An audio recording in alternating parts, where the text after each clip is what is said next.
محترم ناظرین السلام علیکم۔ میری سب بیٹیاں بہت خوبصورت تھیں اور ان سب کی شادی بڑے اچھے اور شریف خاندان میں ہو گئی تھی، سوائے ایک بیٹی کے جو پتہ نہیں کس پر چلی گئی تھی۔ بہت بدصورت تھی، لیکن میں اس دن حیران رہ گئی جب ایک بہت امیر خوبصورت لڑکے کا رشتہ آیا۔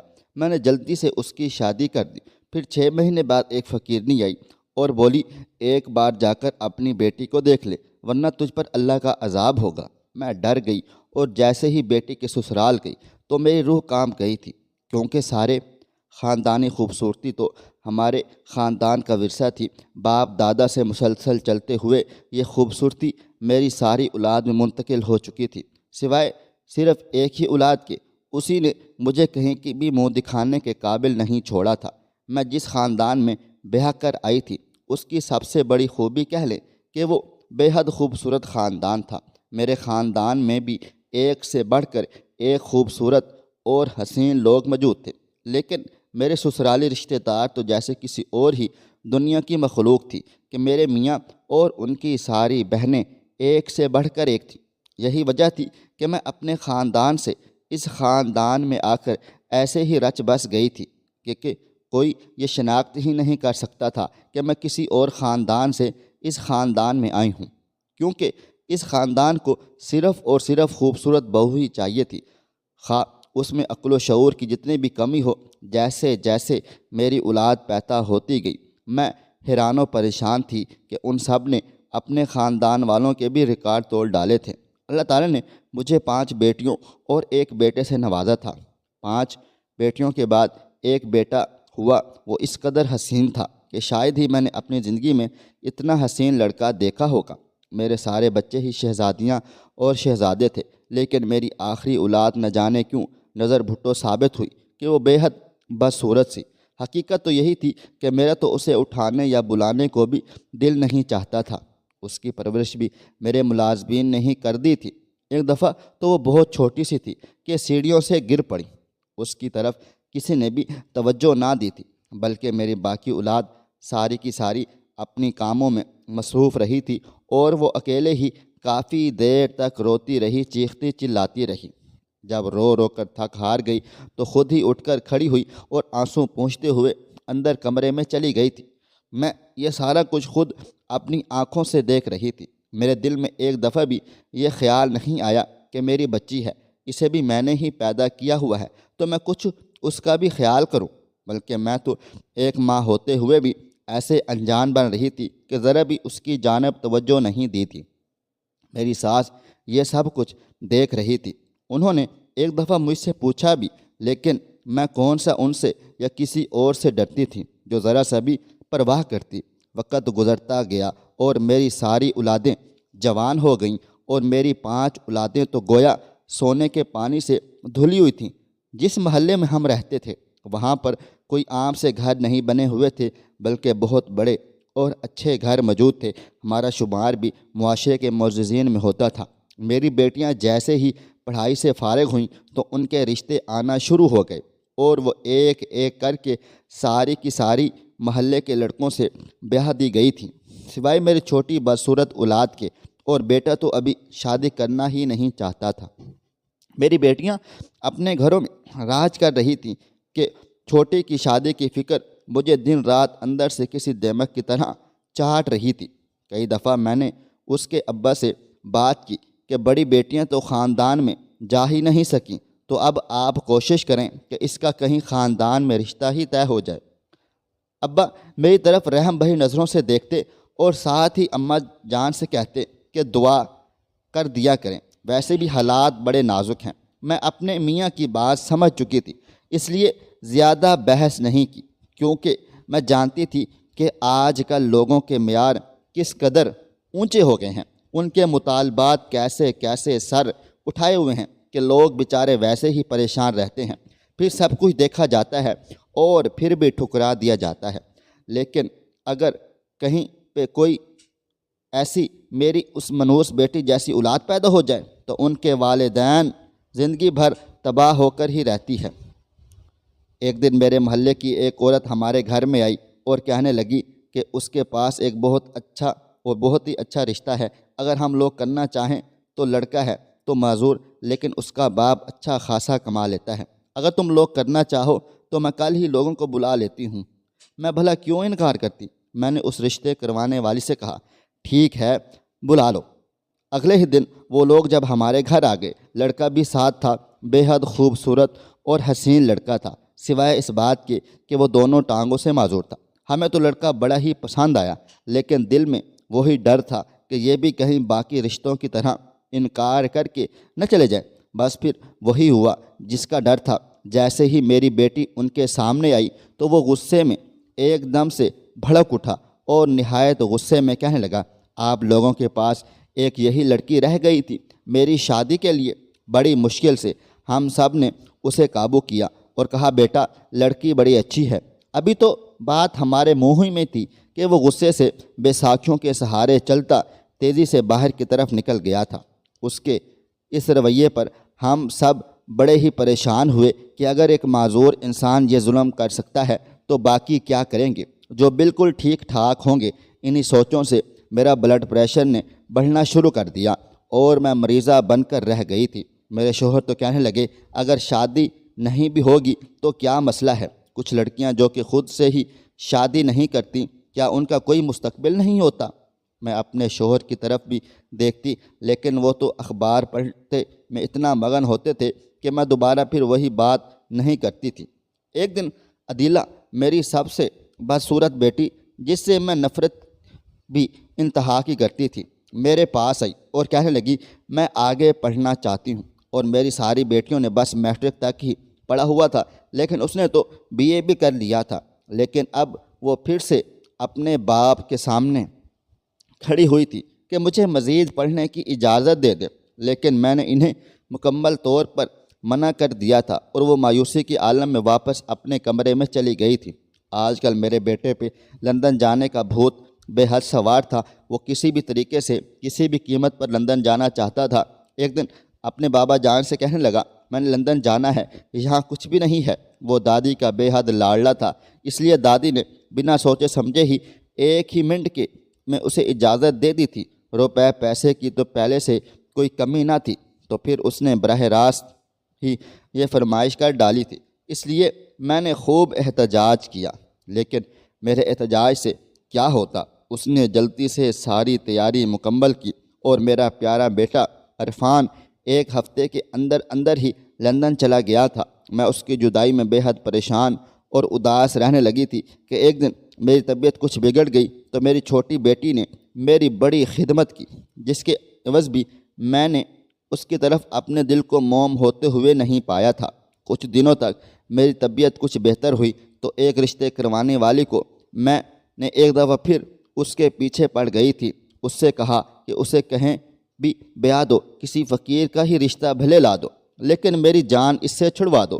رشتے والیاں کوئی بھی اس رشتے کے لیے حامی نہیں بھرتی تھیں، لیکن خدا خدا کر کے ایک رشتے والی مان گئی تھی۔ اس نے ہمارے گھر کو دیکھا، کیونکہ جب سے عرفان لندن چلا گیا تھا گھر میں دولت کی مزید ریل پیل ہو گئی تھی۔ اس رشتے والی کے سامنے میں نے ہاتھ جوڑ دیے اور کہا، اس کی شادی کہیں بھی کروا دو، میں تمہیں ڈھیروں پیسے دوں گی اور ساتھ میں اور بھی بہت کچھ دوں گی، بس اس کو یہاں سے لے جاؤ۔ وہ مجھے تسلیاں دیتی ہوئی چلی گئی تھی۔ کچھ ہی دیر کے بعد میری ساس بھی اپنے کمرے سے باہر نکل آئی اور مجھے تسلیاں دینے لگی۔ میں نے ان سے کہا کہ اماں جان، آپ ہی کوئی وظیفہ بتا دیں یا پھر ہم کریں کہ اس سے ہم سب کی جان چھوٹ جائے۔ اماں جان نے ایک دم سے میرے لفظوں پر غور کرتے ہوئے انہیں دہرایا اور ساتھ ہی یہ کہا، فرزانہ، اتنی بھی نفرت ٹھیک نہیں ہے۔ میں نے اماں جان کی آنکھوں میں کچھ اداسی دیکھی تو ان سے پوچھنے لگی، کیا بات ہے، آپ ایک دم سے اتنی سنجیدہ کیوں ہو جاتی ہیں؟ بات کو سنے بنا ہی یا پھر جواب دیے بنا ہی آگے کی طرف بڑھ جاتی ہیں اور ساتھ ہی یہ کہتی ہیں کہ نہ جانے کیوں مجھے ایسا لگتا ہے کہ کچھ بہت ہی برا ہونے والا ہے۔ میرا دل بڑی ہی زور سے کانپتا اور میں یہی سوچتی کہ بھلا ایسا بھی کیا برا ہونے والا ہے۔ میرے کئی دفعہ پوچھنے پر بھی وہ کچھ نہیں بتاتی تھیں، بس خاموشی کا لبادہ اوڑھے کئی دن تک کمرے سے باہر ہی نہ نکلتی تھیں۔ میں ان کے پیچھے گئی تو وہ ایک صندوق کھول کے بیٹھی ہوتی تھیں، پھر کچھ یاد آنے پر جلدی سے اٹھتی اور پھر دروازے کی کنڈی جلدی سے لگاتی تھی۔ پھر آس پاس دیکھتی اور اس صندوق کو دھیرے دھیرے کھولتے ہوئے اس میں سے ایک بڑا سا شاپر نکالتی اور پھر ان کو چومنا شروع کر دیتی تھیں۔ بہت دفعہ دیکھنے کی کوشش بھی کی، بہت زیادہ اپنے میاں سے بھی پوچھا اور وہ بھی کوئی اور بات شروع کر کے بیٹھ جاتے تھے، پھر کوئی اور بات ہوتی ہی نہیں تھی۔ اماں جان صندوق کو بڑے ہی احتیاط سے اپنے بیڈ کے نیچے چھپا دیتی اور پھر اس کیفیت میں کئی گھنٹے باہر ہی نہیں آتی تھیں۔ میں نے کھوج تو بہت لگاتی تھی لیکن مجھے کچھ بھی سمجھ نہیں آ رہا تھا۔ میری 2 بڑی نندیں بھی تھیں جو کہ دوسرے شہروں میں رہتی تھیں، وہ بڑی دیر کے بعد چکر لگایا کرتی تھیں۔ ایک دفعہ جب اماں جان کی حالت سنبھل ہی نہیں رہی تھی تو میں نے عرفان کے بابا جان سے کہہ کر ان کو یہاں اپنے ہاں بلا لیا تھا۔ جس رات وہ دونوں گھر آئے، عرفان کے ابا جان کی اچانک طبیعت خراب ہو گئی اور وہ ایک دم ہی ہمیں چھوڑ کر اس دنیا سے چلے گئے تھے۔ یہ سب کچھ اس قدر اچانک ہوا کہ میں تو کافی دنوں تک اس صدمے سے باہر ہی نہ نکلی تھی۔ جب وہ آخری وقت پر بھی تھے تو اماں جان سے کہنے لگے، اسے کہنا مجھے معاف کر دے کیونکہ میں نے بھی اسے آج تک سکھ دینے کی کوشش ہی نہیں کی تھی۔ بڑے دن اسی صدمے میں گزر گئے تھے۔ عرفان بھی آیا اور پھر واپس چلا گیا تھا۔ میری دونوں نندیں ہر وقت اماں جان کے پاس ہی بیٹھی رہتی تھیں۔ جب اماں کی طبیعت خراب ہوتی تو وہ ایک ہی بات کہتی تھی کہ آپ نے ایک دفعہ پھر سے ماضی کو گلے لگا لیا ہے، اس لیے تو طبیعت اتنی زیادہ خراب ہو رہی ہے۔ اماں جی نے بیٹے کی موت کا بھی بے حد اثر لیا تھا، لیکن ان کا وہ صندوق ان کی زندگی کا سب سے بڑا حاصل تھا۔ ماضی میں ایسا کیا تھا میں سوچتی ہی رہتی تھی لیکن مجھے کوئی بھی کچھ نہیں بتاتا تھا۔ میری نندیں آئی ہوئی تھیں، میں چاہتی تھی کہ ان کی موجودگی میں ہی عدیلہ کے فرض سے فارغ ہو جاؤں۔ جس رشتے والی سے میں نے بات کی ہوئی تھی اسی نے آج شام کو آنا تھا۔ جیسے ہی وہ گھر میں آئی تو کچھ دیر تک بولی ہی نہیں۔ میں سمجھ گئی تھی کہ ابھی بھی بات نہیں بنی ہے، اس لیے اس قدر چپ ہے۔ میرے اصرار پر اس نے یہ بتایا کہ باجی ایسا رشتہ لائی ہوں کہ آپ بھی دنگ رہ جائیں گے۔ میں نے کوئی توجہ ہی نہیں دی، سب کچھ میری بڑی نند نے ہی طے کیا تھا۔ کہنے لگی کہ وہ لوگ کل آئیں گے اور پھر آپ کو بتائیں گے۔ جیسے تیسے کر کے کل بھی آ گیا اور میں نے کچھ اچھے کھانے بنا لیے۔ لڑکا اس قدر حسین اور دولت مند تھا کہ میں نے رشتے کروانے والی سے کہا کہ یہ تم کس کا رشتہ لے کر آئی ہو، لیکن وہ کہنے لگی باجی نہ جانے یہ لوگ کیوں اتنے باضد تھے کہ ہمیں آج ہی اسی جگہ پر لے چلو۔ لڑکے کی ماں نہیں آئی کیونکہ وہ شرعی پردہ کرتی تھیں۔ ایک لڑکا آیا اور اس کے ساتھ اس کی ایک خالہ آئی تھی جو کہ بے حد حسین تھی۔ جیسے ہی میری بیٹی ان کے سامنے گئی تو لڑکے نے اٹھ کر تعظیم سے استقبال کیا اور وہ اسے ایک ہی نظر میں پسند کر چکا تھا۔ میں تو اس قدر حیران تھی کہ میری سوچ ہے۔ خیر ہم لوگ بھی ان کے گھر چلے گئے تھے کیونکہ میرے جیٹھ اور میرے ایک بھائی بھی ساتھ گئے ہوئے تھے، اس لیے میری بیٹے کی ہونے والی ساس سامنے آئی کچھ ہی دیر کے لیے اور وہ بھی مکمل پردے میں۔ ہم لوگ بڑے ہی حیران و پریشان ہو رہے تھے کہ اس قدر امیر گھر میں میری بیٹی جا رہی ہے، یہ لوگ رشتہ کیوں کر رہے ہیں۔ لڑکے والوں کو شادی کی جلدی تھی، اس لیے ہم نے کچھ وقت مانگا اور 6 ماہ کے اندر اندر شادی کر دی گئی تھی۔ میں تو وارے صدقے جاتی تھی کہ میری کالی کلوٹی اور بدصورت بیٹی کے لیے ایسا رشتہ کسی بھی نعمت سے کم نہیں ہے۔ ہم نے اس کی شادی کی اور پھر کبھی بھی پلٹ کر خبر نہ لی۔ اب تو مجھے بس اپنے بیٹے کی شادی کرنی تھی، جیسا کہ ہر ماں کی خواہش ہوتی ہے کہ وہ جلد از جلد اپنے بیٹے سر پر صحرا دیکھے گی، لیکن میرا بیٹا تو اس طرف آتا ہی نہیں تھا۔ میں نے جب جذباتی بلیک میلنگ شروع کی تو وہ بھی آگے سے کہنے لگا اگر کسی نے مجھے بہت ہی زیادہ تنگ کیا تو وہ یہ دنیا ہی چھوڑ دے گا۔ آخر کار مجھے ہی ہتھیار ڈالنے پڑے تھے۔ گھر میں گہرا سناٹا تھا۔ اماں جان اپنے کمرے میں ہوتی تھیں، میں گھر کے کاموں میں، اور عرفان کے بابا کا کاروبار اس نہج پر پہنچ چکا تھا کہ اس کو کون سنبھالے، کیونکہ بیٹا تو پاکستان میں رہتا ہی نہیں تھا۔ ایک دن میری بڑی بیٹی گھر آئی اور کہنے لگی امی جان ہم سب لوگ باہر کے ملک جا رہے ہیں۔ یہ سن کر تو میرے پیر ہی زمین پر نہیں لگ رہے تھے۔ ڈھیروں دعاؤں کے ساتھ میں نے بیٹی کو رخصت کیا۔ میری ساری بیٹیاں بڑے ہی اچھے گھروں میں گئی ہوئی تھیں، سب کی خبر گیری کرتے رہتے تھے کہ کہیں لوگ ہماری بچیوں کے ساتھ کچھ اونچ نیچ ہی نہ کرتے ہوں۔ سب داماد بھی اپنے سسرال سے بہت ہی زیادہ ڈرتے تھے۔ میری بڑی بیٹی اپنے شوہر اور 2 بچوں کے ساتھ لندن جا رہی تھی۔ اس کی فلائٹ لاہور سے تھی۔ ابھی فلائٹ میں کچھ وقت باقی تھا کہ وہ کہنے لگی کہ میں نے سامنے سڑک پر ایک آدمی کو چلتے ہوئے دیکھا ہے، وہ ہو بہو عرفان جیسا تھا۔ پہلے تو میں سمجھی کہ یہ کوئی اور ہے، لیکن جب میرے بچے ماموں ماموں کی پکار کرنے لگے تو میں نے بھی خوب توجہ دی۔ وہ واقع عرفان ہی تھا، لیکن یہ کیسے ممکن تھا، کیونکہ عرفان تو لندن میں ہوتا تھا۔ جیسے ہی میں نے یہ سب دیکھا تو فوراً سے اماں جان کو بتایا۔ وہ کہنے لگی کہ وہم ہے اور کچھ بھی نہیں۔ میری بیٹی کہنے لگی کہ میں نے یہاں کچھ دیر پہلے ہی عرفان کو ایک لڑکی کے ساتھ آتے ہوئے دیکھا ہے، اور سب سے بڑھ کر کے اس لڑکی نے ایک چھوٹے سے بچے کو بھی اٹھایا ہوا تھا۔ یہ سب سن کر میرا داماد ہنسنے لگا اور کہنے لگا کہ لندن جانے کی خوشی میں تمہیں ہر طرف وہ سب کچھ نظر آتا ہے جو کہ یہاں ہے ہی نہیں۔ وہ اسی بات پر ہنستے ہوئے آگے کی طرف نکل گئے تھے۔ میری بیٹی اور داماد اپنے بچوں کے ساتھ لندن میں پہنچ چکے تھے۔ ان کا ایک ہوٹل میں کمرہ بک تھا۔ وہ تو جاتے ہی سب بے حد تھک چکے تھے، اس لیے آرام کی غرض سے جلد ہی سو گئے تھے۔ جب سو کر اٹھے تو کافی تازہ دم تھے۔ میرا داماد کہنے لگا کچھ دیر کے لیے باہر جاتے ہیں، میرے ایک دوست نے مجھے گاڑی میں ابھی کچھ دیر پہلے بھجوائی ہے، پھر اس کے بعد عرفان سے بات کرتا ہوں۔ میرے داماد نے عرفان کو فون کیا تو اس نے بتایا میں ابھی آفس میں ہوں، کچھ ہی دیر تک واپس آ کر میں آپ سب سے ملتا ہوں۔ اب کچھ میری بیٹی کو بھی سکون ہو چکا تھا کہ اس کا بھائی یہیں پہ ہے لندن میں۔ کچھ دیر کے بعد ہم لوگ گھر سے باہر نکلے تو عرفان ہمیں باہر ہی ملنے کے لیے آ گیا تھا۔ میری بیٹی کہنے لگی جب عرفان ہمیں ملا تو میں نے اسے بڑے ہی غور سے دیکھا تو ایک دم اچھل پڑی تھی، کیونکہ اس نے وہی سوٹ پہن رکھا تھا جو کہ پاکستان میں پہنا ہوا تھا۔ میں واقعی میں کچھ تو پریشان ہوئی۔ میری بیٹی نے جب پاکستان فون کیا تو مجھے سب کچھ بتا دیا۔ میں نے اسے سمجھا دیا کہ تم انجوائے کرنے گئی ہو۔ وہ بیچاری میری یہ ساری باتیں سن کر حیران تو بہت ہوئی، لیکن جب میں نے بھی غور کیا تو محسوس ہوا کہ واقعیت کچھ تو گڑبڑ ہے۔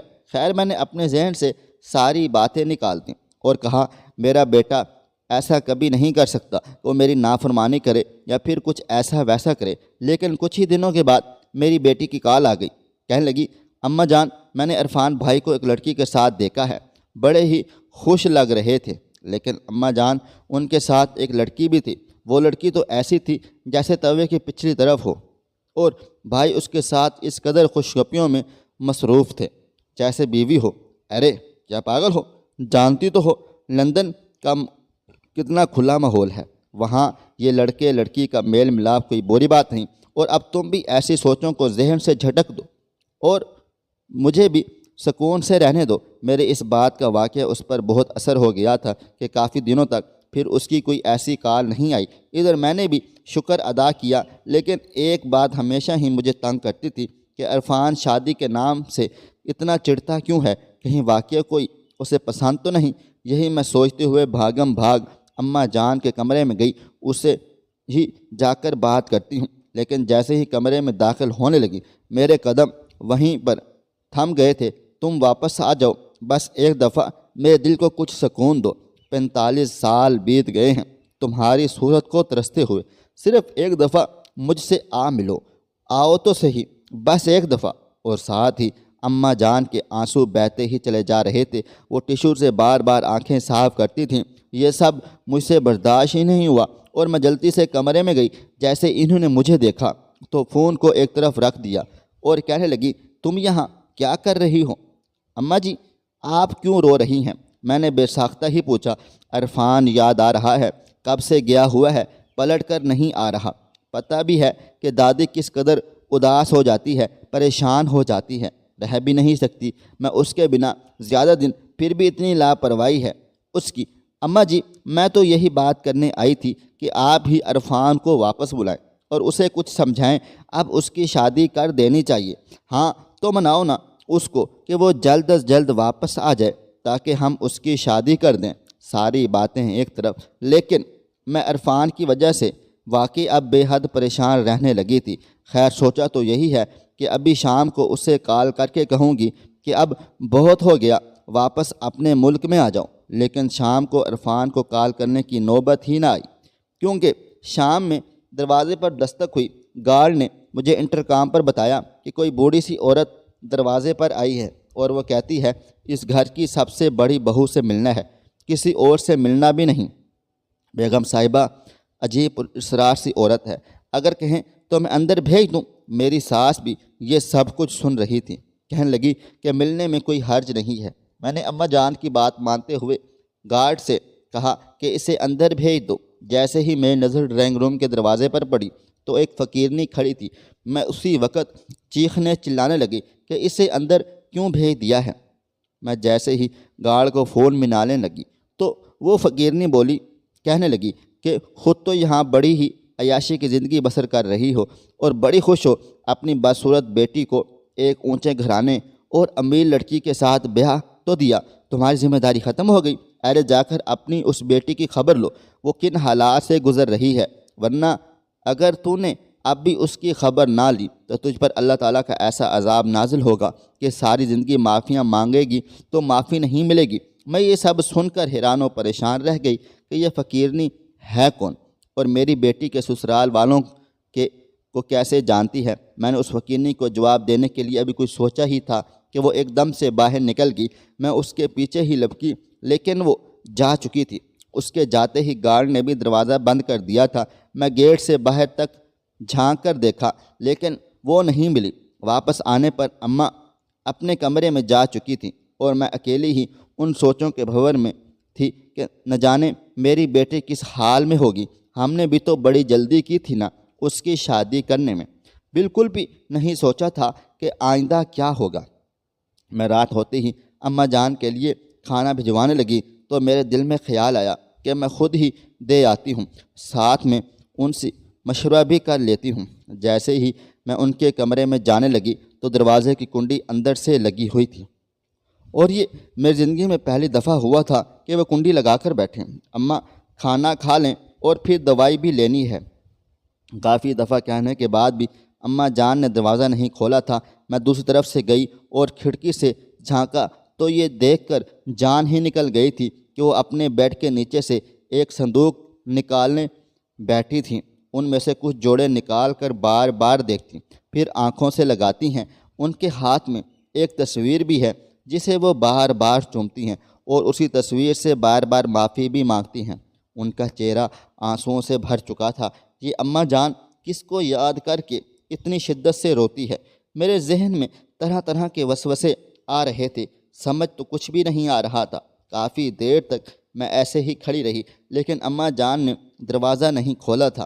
میں مایوسی کے عالم میں واپس آ گئی تھی اور پوری رات جاگتی آنکھوں میں ہی گزار دی۔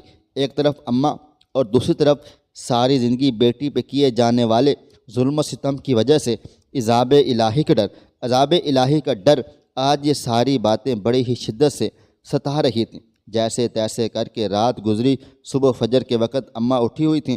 ان کا سرخ ہوتا چہرہ اس بات کی نشانی تھا کہ وہ پوری رات ہی نہیں سوئی تھیں۔ میں نے صبح ہوتے ہی سوچ لیا تھا کہ آج بیٹی کی طرف ضرور جاؤں گی، اماں جان کو ناشتہ کروا کے آپ بھی ساتھ چلیں، لیکن وہ کہنے لگی کہ تم ہی ہو آؤ تو بہتر ہے، اور بہتر تو یہ ہے اسے کچھ دینے کے لیے ساتھ ہی لے آؤ تاکہ کچھ دن یہاں رہے گی تو اس کی حالت میں بھی کچھ بہتر ہو جائے گا۔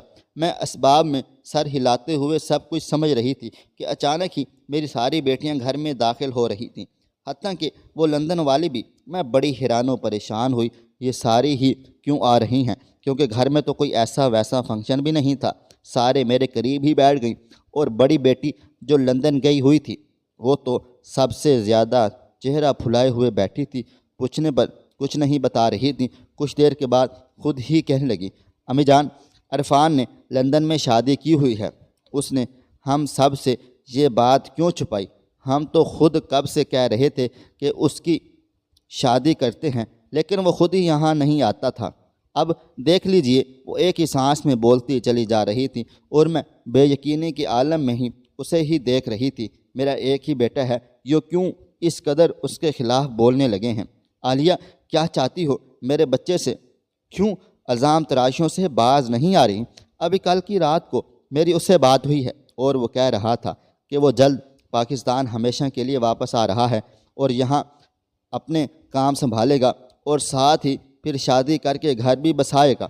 عالیہ میرے منہ کی طرف دیکھتی ہی چلی جا رہی تھی، اپنا سر پکڑ کے بیٹھ گئی اور کہنے لگی، اماں آپ مت مانیں لیکن میں بتائے دے رہی ہوں کہ وہ کوئی نہ کوئی چاند چڑھا چکا ہے۔ عالیہ آج تو مجھے چھوٹی کی طرف جانا ہے، بہت ضروری ہے۔ اماں جی آپ چلیں میرے ساتھ۔ اماں ایک دم سے تیار ہو گئیں، ابھی رات تک بالکل بھی راضی نہیں تھی۔ ہم لوگ گاڑی میں چھوٹی کی طرف جا رہے تھے۔ اماں ہمیشہ کی طرح آج بالکل بھی نہیں بول رہی تھیں، بلکہ پورا راستہ ہی خاموش رہی تھی۔ تقریباً 1 گھنٹے کی مسافت پر ہم لوگ اس کے گھر کے بالکل سامنے تھے۔ اماں جان پہلی دفعہ پوتی کے سسرال میں آئی ہوئی تھی۔ ایسی شان و شوکت والا بنگلہ ہمارے پورے خاندان میں کسی کا بھی نہیں تھا۔ ہم دونوں کو گارڈ نے بتایا کہ گھر میں اس وقت صرف چھوٹی بیوی ہے، باقی لوگ کچھ دیر تک آئیں گے۔ میں نے کہا کہ ہم انتظار کر لیتے ہیں۔ جیسے ہی ہم لوگ گھر کے اندر داخل ہوئے تو اماں جان تو اندر کی چمک دمک میں ہی کھو گئی تھی۔ ہمارے اس بدصورت سی بیٹی کے لیے ایسے نصیب بھی ہو سکتے ہیں۔ ہم لوگ ڈرائنگ روم میں بیٹھے ہوئے تھے کہ اچانک ہی اماں جان کی نظر دائیں طرف والی دیوار پر جا لگی۔ ایک واجبی سی شکل و صورت والی خاتون کی تصویر پر جا رکی۔ اسے دیکھتے ہی اماں جان کے چہرے کے رنگ بدلنے لگے۔ وہ کہنے لگی، چلو گھر چلو، میری طبیعت بے حد خراب ہو رہی ہے۔ اماں جی اب بیٹی سے تو مل لیں، لیکن اماں کی ایک ہی رٹ تھی کہ یہاں نہیں بیٹھ سکتے۔ ایک خاتون اندرونی کمرے میں سے باہر نکلی، لیکن وہ مکمل پردے میں تھی اور چہرہ بھی ڈھانپا ہوا تھا۔ پہلے ہمیں سلام کیا، پھر حال احوال پوچھنے کے بعد بہو کو آواز دی۔ ایک آواز دی، میری بیٹی رانی کسی رانے کی طرح ڈرائنگ روم میں داخل ہوئی۔ میں اس کا لباس اور چہرے کو دیکھ کر دنگ ہی رہ گئی تھی کہ کہیں بھی سے بھی نہیں لگتا تھا کہ وہ میری وہی بیٹی ہے جس کی نفرت میں ہم سب نے زمین آسمان ایک کر دیے تھے۔ اماں جلد از جلد وہاں سے جانا چاہتی تھیں، لیکن وہ نقاب پوش بی بی بولی کہ اماں جی اتنی جلدی بھی کیا ہے، ابھی تو آپ آئی ہیں، پھر کچھ دیر تک باقی گھر والے بھی آ جائیں گے، ان سے مل کر ہی جائیے گا۔ میرا تو بالکل بھی دل نہیں کر رہا تھا کہ میں یہاں سے اٹھوں۔ اپنی بیٹی کو خوش و خرم دیکھتے ہوئے بار بار آنکھیں پانی سے بھر بھر جاتی تھیں۔ ہماری بہت ہی خدمت کی گئی، ادھر ادھر کی باتیں ہوتی رہیں کہ نقاب پوش بی بی کہنے لگی کہ آپ کا بہت شکریہ کہ آپ نے ہمیں ہیرے جیسی بہو دی، اس قدر اچھی ہے، نیک ہے۔ میں سجدہ شکر میں پڑی رہتی ہوں۔ میں شرم سے پانی پانی ہو رہی تھی کہ کیا میں واقعی اس کی ماں ہوں جو کبھی بھی اس کو گلے سے لگایا ہی نہیں۔ ہم لوگ بیٹھے باتیں کر رہے تھے کہ دروازے میں سے ایک لڑکی داخل ہوئی۔ لڑکی کی گود میں ایک بچہ بھی تھا جو کہ اس قدر کالا اور بدصورت تھا، لیکن اس کو دیکھتے ہی وہ نقاب پوش اٹھیں اور اسے گود میں لیتے ہوئے صدقے واری جاتی رہی تھیں۔ میں نے تو منہ ہی میں دوسری طرف کر لیا تھا کہ بھلا ایسے بچے کو بھی کوئی گود لے سکتا ہے۔ وہ نقاب پوش میری ہی طرف دیکھ رہی تھی۔ وہ ایک دم سے اٹھی اور اس بچے کو میری گود میں ڈال دیا تھا۔ میں یوں اچھلی جیسے کوئی سانپ میری گود میں گر گیا ہو۔ ارے بہن کیا ہوا؟ اپنے خون سے کون بیزار ہوتا ہے؟ میرے پیروں تلے سے زمین نکل گئی تھی کہ میری بیٹی 6 ماہ میں کیسے ماں بن سکتی ہے؟ اللہ مجھے بھی انشاءاللہ دادی بنائے گا، لیکن فی الحال تو آپ دادی بن چکی ہیں۔ آپ کہہ کیا رہی ہیں؟ مجھے ایک دم سے غصہ آنے لگا تھا۔ امی جان یہ آپ ہی کا خون ہے، مطلب آپ کا پوتا۔ میں نے پیچھے مڑ کر دیکھا تو عرفان کھڑا تھا۔ میرے پیروں تلے سے زمین نکل گئی تھی۔ میں آگے بڑھی تاکہ اس سے پوچھوں کہ تم نے یہاں ہی منہ کالا کرنا تھا کیا؟ جیسے ہی میں آگے بڑھی تو اس نقاب پوش نے پردہ ہٹا دیا اور اماں جان اسے دیکھ کر ایک دم سکتے میں آ گئی تھی۔ میری تو سمجھ میں کچھ نہیں آ رہا تھا کہ یہ سب کچھ کیا ہے۔ اماں جان یہ سب کچھ کیا ہو رہا ہے؟ مجھے بھی تو کچھ بتائیں۔ اسی اثنا میں میری چھوٹی بیٹی آگے بڑھی اور کہنے لگی، امی میں تو چھوٹے پھپھو کی ہی بہو بنی ہوں۔ اماں جان یہ سب سن کر صوفے پر گر گئی اور کچھ بھی بولنے کے قابل نہیں رہی تھی۔ ایک دم سے یہ سب سنتے ہی وہ ماضی میں چلی گئی تھی۔ آج سے کئی سال پہلے الماس پیدا ہوئی تھی۔ میری پوری اولاد میں سے یہ سب سے زیادہ بدصورت تھی، انتہائی کالی اور نین نقش بھی واجبی سے۔ ایسی بدصورت لڑکی مجھے کسی بھی صورت میں قبول نہیں تھی۔ ہمارے گارڈ کی کوئی اولاد نہیں تھی۔ اس نے جب دیکھا کہ ہم اپنی اولاد کے ساتھ کیسا سلوک کرتے ہیں تو اس نے مجھ سے الماس کو مانگ لیا اور اپنی بیٹی بنا لیا تھا، بس پھر ہمارا اس گارڈ سے کبھی بھی رابطہ نہیں ہوا۔ میں نے رابطہ کیا اپنے اس پھپھو سے، وہ یوں کہ میری بیوی میرے ساتھ یونیورسٹی میں پڑھتی تھیں۔ یہ مجھے بے حد اچھی لگتی تھیں، کیونکہ دل تو کسی پہ بھی آ سکتا ہے نا، بس میرا بھی آ گیا۔ پھر میں دادی کا بے حد لاڈلا ہونے کی وجہ سے ان کے کمرے میں موجود تمام اشیاء سے باخبر تھا۔ ایک دن میں نے صندوق میں تمام تصاویر اور کپڑے دیکھ لیے تھے، لیکن ہمارے گھر میں تو خوبصورتی کو ہی ترجیح دی جاتی تھی، اس لیے مجھے علم تھا، معلوم تھا کہ دنیا ادھر کی ادھر ہو جائے آپ لوگ کبھی بھی نہیں مانگیں۔ اس لیے میں نے اس لڑکی سے شادی کر لی، چھپ کر نہیں بلکہ اپنی پھپھو جان کی مرضی سے۔ آپ لوگوں نے اس قدر ظلم و ستم کیا تھا، اتنے برس قبل دادی خوبصورتی کا معیار آپ نے محض گورے رنگ کو ہی بنا لیا۔ آپ نے کیا کبھی بھی پھپھو کا دل نہیں دیکھا؟ پھر جب میں نے شادی کر لی تو ہی چھوٹی کے لیے پھپھو نے مجھ سے بات کی۔ میں نے اس رشتے والی کو آپ کی طرف بھیجا تھا، اور یوں چھوٹی ایک بہترین ہم سفر کے ساتھ آج ایک بہترین اور ہنسی خوشی زندگی گزار رہی ہے، اور میں بھی، میری نند اور اماں ایک دوسرے سے لپٹ گئیں، اور نہ جانے کتنی دیر تک روتی رہیں کہ برسوں کے بعد ان کا ملن ہو رہا تھا۔ ہم سب یہ سب کچھ دیکھ رہے تھے۔ پھر الماس آگے بڑھی اور کہنے لگی، وہ گارڈ جنہوں نے مجھ سے سگی اولاد ہی کی طرح برتاؤ کیا تھا، نہ جانے کس نیکی کے عوض ان کی ملازمت آرمی میں ہو گئی تھی، اور آرمی کی طرف سے ہی وہ باہر چلے گئے تھے۔ پھر یہ سارے ٹھاٹ باٹ اللہ تعالیٰ نے میرے نصیب میں لکھ دیے تھے، کیونکہ اس کے وعدے ہیں نا کہ وہ ایک در بند کرتا ہے تو ہزار کھول بھی دیتا ہے۔ ان سب باتوں کو سنتے ہوئے میں آگے بڑھی اور اپنی بہو کو گلے لگا لیا۔ پوتے کی محبت نے جوش مارا اور اسے بھی گود میں لے لیا۔ نہ جانے وہ کالا کلوٹا بچہ بے حد خوبصورت اور پیارا لگ رہا تھا۔ میں نے اپنی بیٹی سے بھی معافی مانگی، اور اماں جان نے اپنی بیٹی سے باہر ایک دم بادل گرجے اور ساتھ ہی بارش بھی برسنے لگی، شاید ہمارے دلوں کی نفرتیں دور ہو جائیں۔ میں بس ایک بات سمجھنے سے قاصر تھی کہ اس قدر ظلم و ستم کرنے کے باوجود اللہ تعالیٰ نے مجھے آج تک کوئی سزا ہی نہیں دی۔ اسی بات پر میں سجدہ شکر بجا لائی۔ خواہش صرف اتنی ہے کہ کچھ الفاظ لکھوں جس سے کوئی گمراہی کے راستے پہ جاتے جاتے رک جائے، اور نہ بھی رکے تو سوچ میں ضرور پڑ جائے۔ پیارے دوستو، امید کرتا ہوں کہ آپ کو یہ ہماری کہانی پسند آئی ہوگی۔ کہانی پسند آئی ہو تو اس ویڈیو کو لائک کریں، کومنٹس کریں، شیئر کرنا بالکل بھی نہ بھولیں، اور ہاں، اگر آپ لوگ اس چینل پر نئے ہیں تو اس چینل کو سبسکرائب ضرور کر لیں اور نوٹیفیکیشن کو ضرور دبائیں، تاکہ آنے والی کہانی سب سے پہلے آپ کو مل سکے۔